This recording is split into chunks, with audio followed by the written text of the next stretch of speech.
A lot of news coming out with Midnight and retail and everything else. We got a 21st anniversary event. We got cute Amani baby bears to talk about. So let's just jump straight in. When your children ask you, hey, Daddy, where did Amani war bears come from? Well, now you can tell them because there are baby war bears in the game. That's right.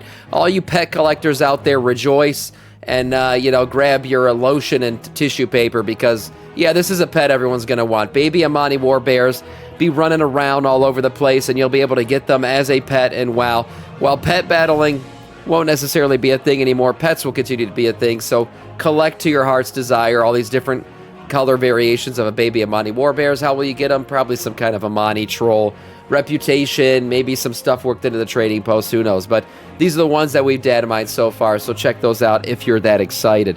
Are they ditching pet battles? Yeah, kind of. Blizzard dropping some interesting stuff about the patch. So we looked at this just the other day. Blizzard talking about, the upcoming patch, 11.2.7, coming out December 2nd. If you didn't know, now you know. But they made a change in the background without really announcing anything. So if you look right here, Winds of Mysterious Fortune, right? Keep your eye on it.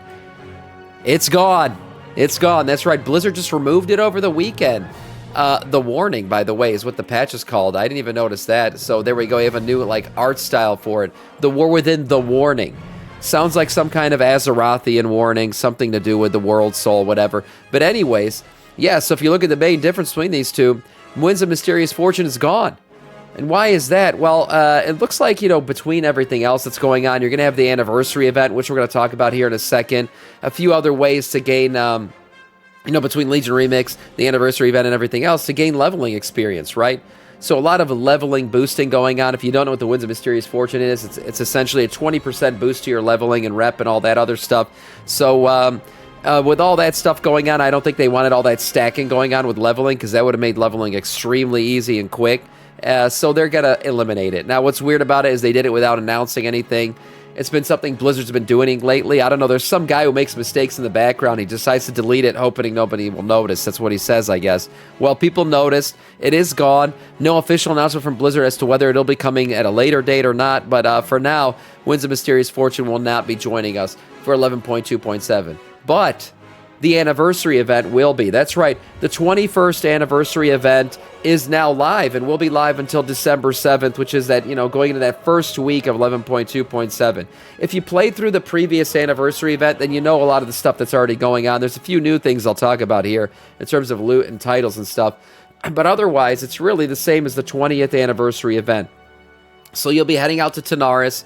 Well, there'll be a big camp of things to do. So we can look at the guide here. You'll be running around doing stuff. There's the big camp out there. You'll be able to do the vendors, the Mount Mania, the story time. All that will still be there. You can do all the things that you previously did with a few things missing. So when it comes to the anniversary for Blackrock Depths, if you remember 10 to 15 man raid, it looks like for now you'll only be able to do it in Raid Finder mode. So that's one big difference here. Only Raid Finder will be available for this. So going around and doing your raid, it'll just be something that you do, I guess, for an achievement or something or some transmog. It won't be anything that's really giving you gear like the 20th anniversary event. Also, something new here, we have the Loyal Watchman's Regalia. So a little transmog set that you'll be able to unlock. This is actually kind of a cool one. I like it. It's kind of a NPC guard vibe. I don't know. But you'll be able to get this one from the pavilion on the anniversary grounds using your anniversary currency. Go ahead and buy that if you want with your Time Warp badges. And it'll take 230 badges in all. So gathering up those badges is quite easy during this event. You'll be able to get that and get the little transmog. There's also all the little quiz stuff for during the day and everything going on. But if you're a fan of Kaz Algar, you'll be able to purchase the Kaz Algar Enthusiast title for 100 Time Warp badges as well. So using your badges, this is a badge dump. If you have a lot of Time Warp badges, it's a good time to use them. You'll be able to buy a lot of the old stuff that's been available previously. And as I said before, if you're a Kaz Algar lover, you can buy the Kaz Algar Enthusiast title. What's missing, as I mentioned before, a few vendors are missing that had previously available transmog and stuff like that. There's still some cool things left, and Blackrock Decks, as of right now, is only Raid Finder available. Not sure if the other wings will open up at a later date, but right now, you have to queue up for that thing with Moira. you won't be able to do anything beyond LFR for that. So still running around getting all your stuff. No normal heroic versions. The vendors you normally exchange Time Warp Relic Coffer Keys with. Braggy, Brandsbass, Kragan, and Helda are missing. So a few less vendors for this, but still all the fun stuff that you got to do before will be available, as well as the title and the transmog that I mentioned earlier. That hat is a no-go. It's just both of the sets and the title today. Yeah. So you got both of the sets and the title in one day. Yeah, I don't think it's hard to do, especially if you got Time Warp badges already sitting in your bag. You'll be able to just run to the event and purchase them. The rest of the stuff is really just for fun, running around and doing the things that maybe you liked from the previous Time Warped event and stuff like that. You'll be able to do them again. As for the Gates of Ahn'Qiraj, I think if you're visiting that, will still be available with Chromie. 10 to 20 player scenario, level 15 max. You can go around and get that. I'm not sure if this is available again for the 21st anniversary. It is here for anniversary events. Might not be for the 25th, but you can go check it. I haven't looked yet. Maybe something you'll be able to do. But overall, fun thing to do. Just get into it if you want to. Damage meters. Let's talk damage meters. I think one of the most important things they're adding to the event, to World of Warcraft in terms of add-on replacements. I think this is going to be a really good one, and I'm hoping it is. Blizzard keeps iterating on it. Let's check out the first, or I should say, the newest iteration of the damage meters here. Again, this is a work in progress here. So a few other things you'll be able to do now when you customize it. In this build, you look at the new stuff that you can, so you can make it thinner, right? Thinner bars. Those of you guys who want to put your bars on some Ozempic or something, there you go. You got thinner looking bars. You can pick the thickness of it. You can also change bar height. So there you go, making them extra thick or less space between each bar. That's a new look. You can also reduce the opacity by 50%, so making them a little bit more clear so you can actually see through the bars if you like doing that. That looks pretty nice. Lastly, text size increasing from 50 to 150% for all you old folks out there that need your glasses and shit. Yeah, you can make the names really big for yourselves there.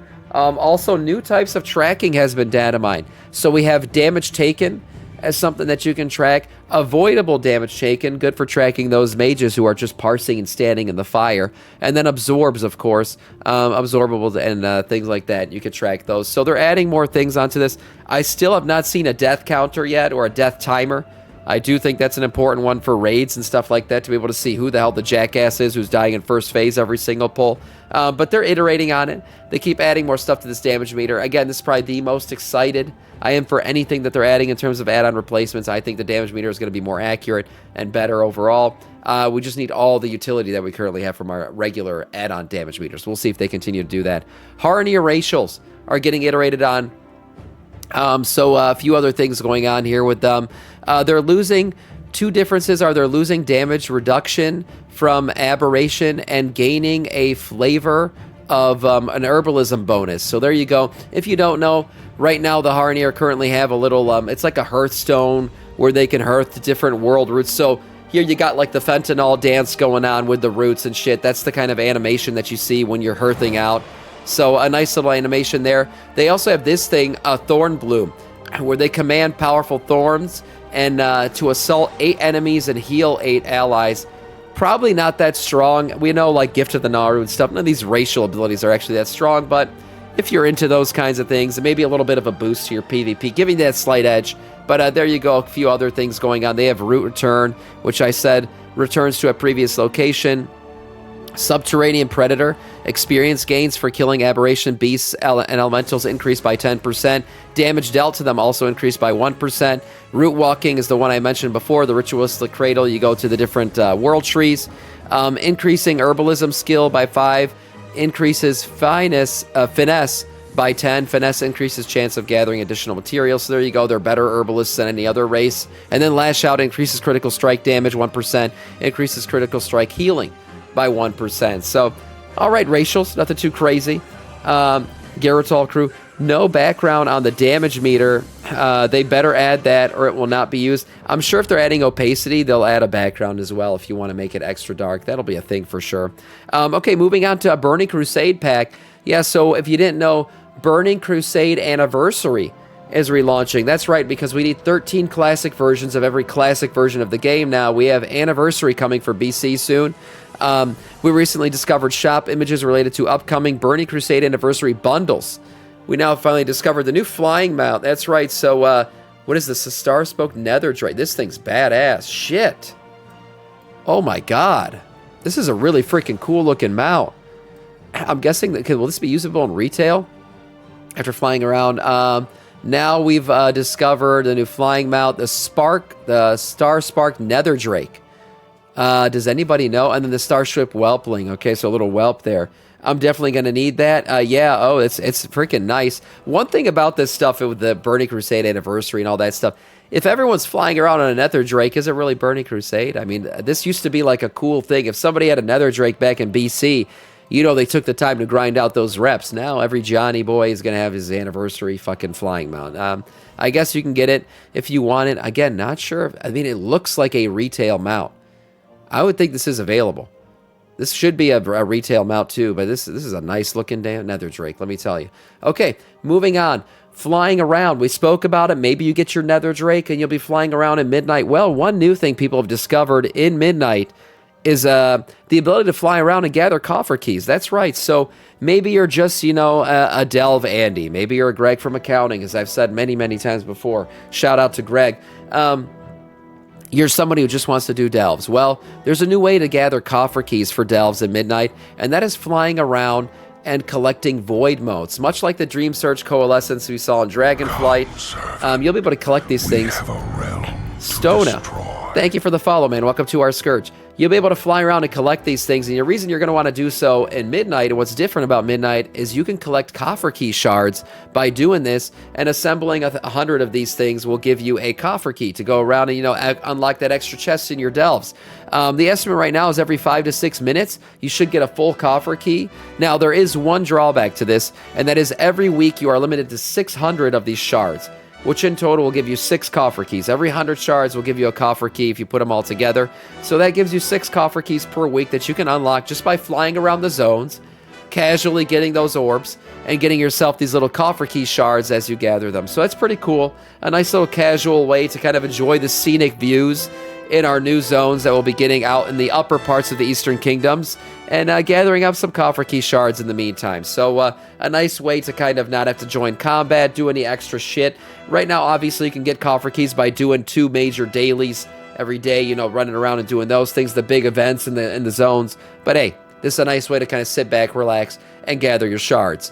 Now, speaking of sitting back and relaxing, maybe you like to hold on to a Pepe while you're sitting in a forest. Well, the Dreadlord himself, Pepe, will be available in a nice little weapon housing. Look at this thing.